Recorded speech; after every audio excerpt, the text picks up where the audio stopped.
Bien. Je suis le je t'aime prononcé du bout de lèvres de cet enfant qui, avant de partir à l'école, embrasse chacun de ses parents. Celui susurré dans l'oreille de cet ado, dans le fond du car scolaire, cartable à la mode sur le dos. Celui de ce père de famille qui endort son fils si sage en se rappelant ce qu'il entendait dans ses souvenirs impérissables. Alors parfois d'un léger souffle il le chuchote face à cette photo, souvenir en culotte courte, papa-maman, était 89 à Concarneau. Moi de mon côté, j'ai mis des coups d'épée dans l'eau et des coups de poing dans les murs. Je me suis battu avec des fantômes et je leur ai mené la vie dure. J'ai dit je t'aime à des drogues de synthèse, des paradis éphémères. J'ai laissé faire, puis je les ai quittés. J'ai dit je t'aime à de la merde. J'ai dit je t'aime à la musique et à chacune de ses notes. J'ai dit je vous aime à mes lacunes et à certains de mes potes. J'ai dit je t'aime à la vie, elle m'a offert un divorce. J'ai voulu être droit comme un arbre, qu'on dise je t'aime à mon écorce. J'ai dit je vous aime à mes forces et le double à mes faiblesses. J'ai dit je t'aime à mon torse quand il était bombé, même en détresse. J'ai dit je t'aime à ma mère, j'aurais mieux fait de lui démontrer. Puis j'ai dit je t'aime à Benoît, enfin une pierre parce que c'était trop tard pour lui montrer. Je voulais écrire un texte, mais je n'en trouvais pas le thème, un vieux problème. Mais j'en défais ses rides, perplexe. Mon cœur a trempé sa plume dans le bleu de ses œdèmes, a réalisé qu'aujourd'hui il fallait dire je t'aime. Faudrait pas qu'elle vexe l'éphéméride.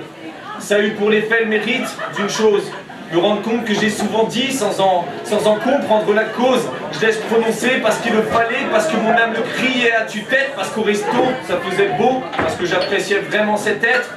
Cette lettre, c'est bête, mais c'est lourd de sens.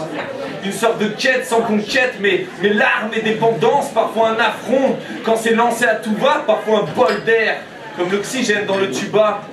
Parfois un cri du cœur, parfois un cri qui est cœur, un cri de douleur ou de peur face à un sentiment qui prend de l'ampleur. Ah ouais, cette lettre, c'est bête, mais ça peut te changer une vie quand elle se dépose dans le tympan de celui qui en a envie. Moi trop souvent je l'ai dit, et aujourd'hui je m'en veux.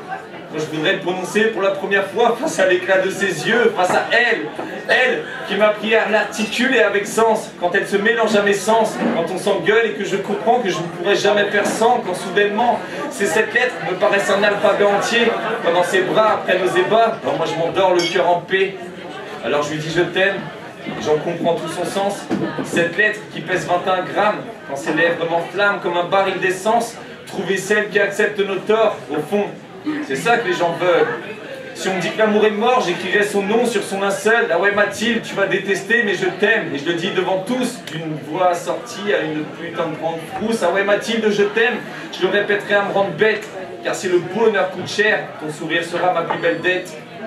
Le mois dernier, il y avait un renard. Bah, ce mois-ci, il y a un canard. Mais dans le fond, moi, je vous aime tous, d'Eduardo jusqu'aux 129H. Mais dans la pièce, je n'en vois qu'une. Il fallait que je lui dise. Car c'est dans ses yeux que je puise la force de qui t'aimer la cune. Merci.